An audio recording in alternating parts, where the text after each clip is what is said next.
Kepada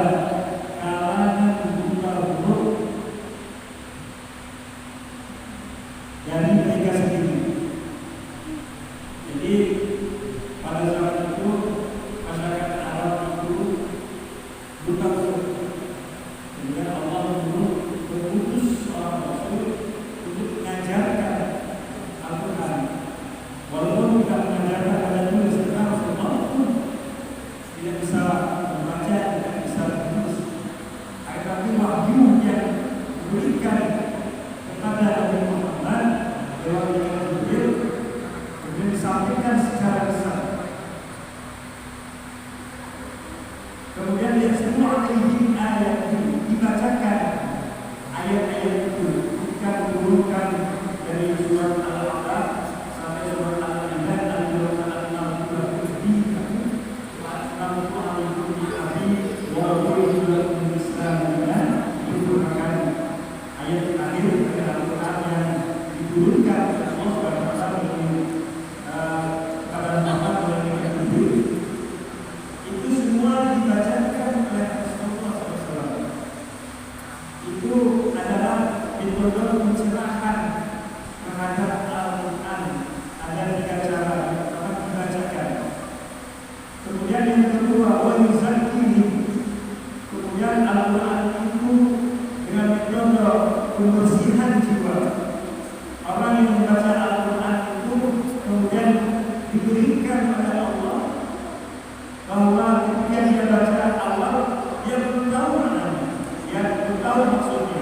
Kemudian dikaji 2 kali, 3 kali, yang kesian kalinya baru menemukan. Sehingga kita harus senantiasa membaca Al-Quran. Paling tidak di dalam sholat kita baca sholat itu minimal kita baca Al-Quran. Kemudian diajarkan dikaji dan Al-Quran dikaji, kemudian cara membacanya, kemudian maknanya, kemudian tafsirnya, yang pada akhirnya menjadi sebuah ulama. Itulah fase pencerahan Al-Quran. Wa in kanu min qablu lafi dhalalin mubin.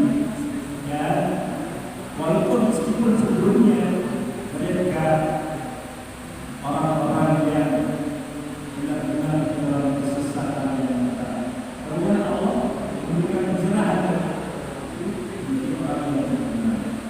Mudah-mudahan dengan semangat Ramadan ini meningkatkan kualitas wajah kita, kualitas bahasa kita, mengenai Al-Quran ini, sehingga kita mendapatkan pencerahan kita untuk mendapatkan apa yang maksud oleh Al-Quran ini, jadi mendapatkan suatu makrifat mengenal kita kepada Allah Subhanahu.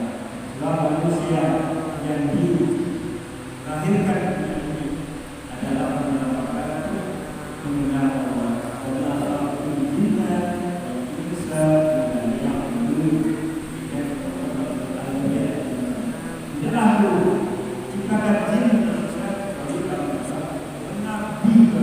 Bagaimana cara nabi kepada Allah? Kita harus mengetahui sehingga kita pada dunia ini kami bekerja maka mengenal Allah. Dengan mengenal Allah maka sanalah kita akan manusia. Kemudian import karena Allah SWT bilang